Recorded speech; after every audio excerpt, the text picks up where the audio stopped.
Well, the Navy's round-the-clock operations are underway for the fourth consecutive day now to find 36 missing people who were on board barge 305 that sank in the Arabian Sea because of Cyclone Tauktae.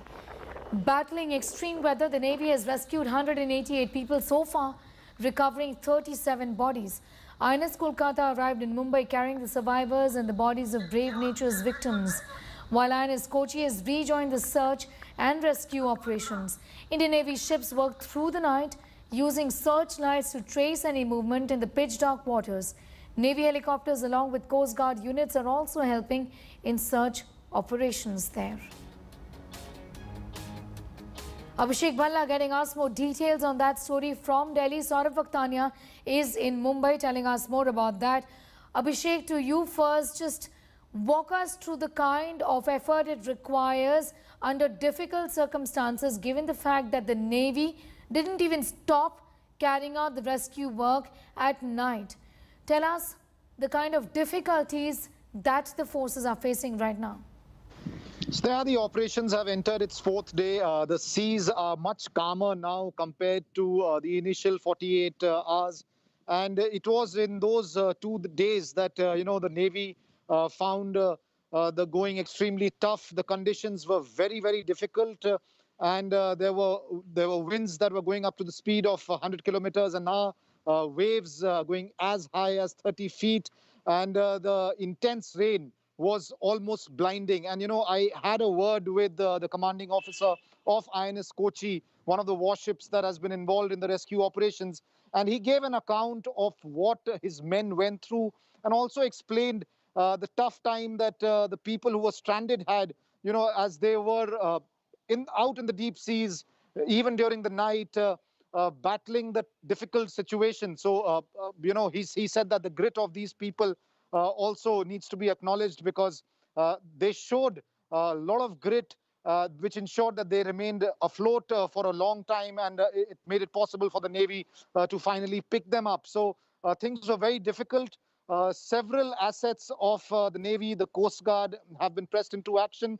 Still more than 30 people are missing from that barge P305 that had sunk. The operations are continuing, and all resources of the Navy and Coast Guard have been augmented to ensure that the operations can be swift. Yes, be with us. Saurabh, just to tell us, the Mumbai police is also going to look into the reasons why P305 stayed in the sea in spite of warnings, and there were so many that were issued, isn't it? Well, absolutely, Sneha. The latest what we have right now is that the Indian Navy officials, when we spoke to, they said that 11 more bodies are recovered, which brings the total to now 37 bodies have been recovered till as of now in this whole incident, and many more are missing. Now, we have spoken to the Mumbai police officials. They have filed an ADR report at the Yellow Gate police station. Now, this whole jurisdiction, the coastal area inside the sea and whole this area comes into the Yellow Gate police station, and therefore the FIR has been registered over there. Now, this is just an ADR, let me tell you. This is not any IPC sections over here. But the Maharashtra Cabinet Minister Nawab Malik is now saying that it is the blame of the ONGC and the Afcon company. They are now passing the bucket, and therefore they are urging Dharmendra Pradhan to intervene in this matter and not just investigate but also suspend the officials who are responsible for it. They are now demanding that a responsibility should be done and an FIR should be registered under section 304. The Mumbai police officials are telling us that they will be bringing officials from the ONGC and the Afcon board, as well as some of the family members. If they come forward, they will definitely register an FIR in the matter. But the bigger question is right now, if the warning was given 2 to 3 days back, why were not they brought, all of them brought to the coastal area, back to the coast? What were they doing still inside the sea, which was so rough in the Mumbai High area? This is deep into the sea. So right now there is a blame game going on, but the Mumbai police officials are clearly telling us if the family members come forward, we'll definitely register an FIR. But by that time, we will be taking a statement from the ONGC and the Afcon and properly investigate the matter that what went wrong. All right, Saurav, thanks for getting us up to speed with that. Abhishek Bhalla and Saurav Vakhtania. With that story, we'll just come back to you both in a bit from now. Meanwhile, the warship's commanding officer, Captain Sachin Sequeira, spoke to India today on the rescue operations. Listen in. In such tough and challenging circumstances, how difficult it is to carry out such search and rescue operations, especially at a time when you knew one of the barges had actually sunk with a lot of people on board. So come 17th morning, we were all at a little short notice. We were asked to prepare, get ready to move, be ready for our deployment, especially for assistance in operations like this. But that said, of course, this was a very unique situation. You had gale force winds, we're talking of winds speeds about 60 to 70 kilometers per hour in harbor, going up even more. As you leave the harbor, you find that conditions are far intense, more intense at sea. We had winds of almost about 100 kilometers an hour. We had sea state of about 9, which means we're talking of wave heights of about 9 to 10 meters, 30 feet. Strong winds, like I said, and intense rain, which is almost blinding, where you can barely see the front end of your ship. In these, of course, challenging conditions, but not something that I would say we were mentally unprepared for. We were totally ready for this sort of situation, since we were monitoring it very closely. And those are the conditions under which we sailed. Our men, of course, are trained. We are undertaking preps to face that sort of weather and keep the ship and us both safe and get ready for that mission. So how challenging were the air operations considering the circumstances and the weather, because the helicopters obviously have to play a very important role in an operation such as this? That's true. Air operations get far more sensitive in adverse weather conditions. So what the Navy did was to get the helicopters to fly out of bases here in Mumbai. We had a P-8 which flew all the way from Arkoram in Tamil Nadu. And we had, like I said, rotary wing, Sea Kings and ALH flying off from Mumbai. So they were able to come out to the area, look for the survivors, continue the search there, and then pick up people at sea as well and come back. Both these air operations as well as surface operations for ships require, obviously, you'd agree, a fair amount of skill and a high level of risk-taking ability. Well, questions, of course, continue to remain about why the barge P305 stay in the sea in spite of warnings. What we've been also told is that the Mumbai police is going to be probing this entire matter. The Navy, of course, has launched an aerial search, a rescue mission that is extending over 4 days now, deploying helicopters to look at the waters of the Mumbai coast where the accommodation barge P305 went adrift in the cyclone Fury before it finally sank. The rescue operations are still underway, is what our reporters are telling us, and it's getting difficult really by the hour essentially, because it isn't an easy operation. The rescue operations carried on at night as well.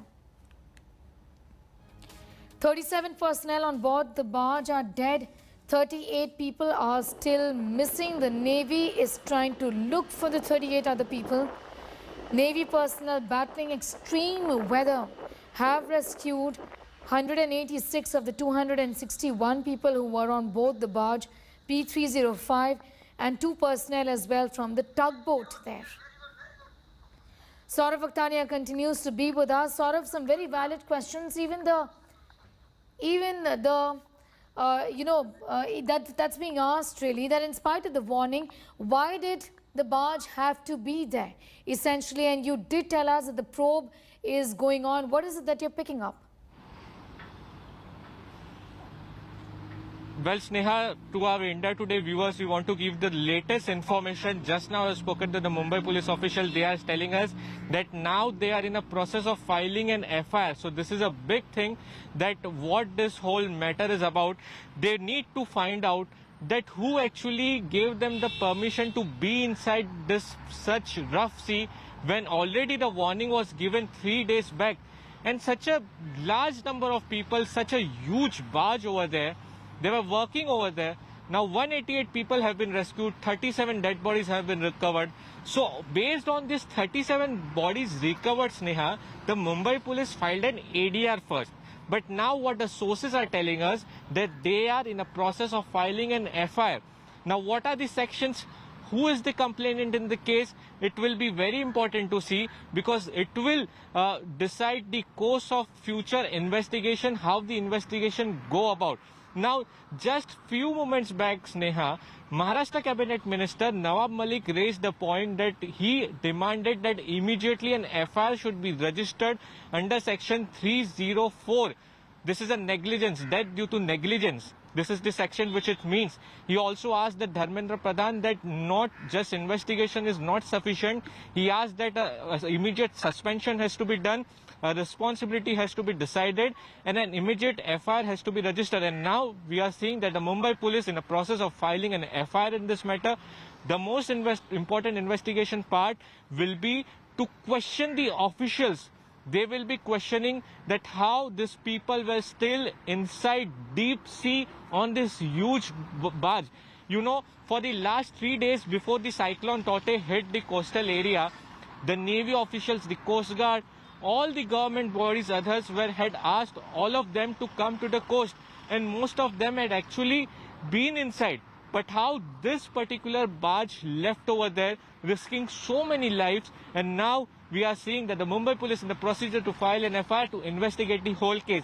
By the meantime, the Navy officials, the Coast Guard, along with the Navy's destroyers and the helicopters, they are continuously day and night working to find out where are the missing persons, because the family members are very curious. They are in a very state of shock, because till the remaining person we don't know about them. They don't know what has actually happened to them. So the situation is very bad at the moment. Okay. And in the meantime, the Mumbai police is now in a process to file an FIR and to investigate the whole case, Neha. All right, be with us. We'll just come back to you for more on that. Meanwhile, we have some news which is just coming in. We'll go across to that also in a bit from now. Let's take a look.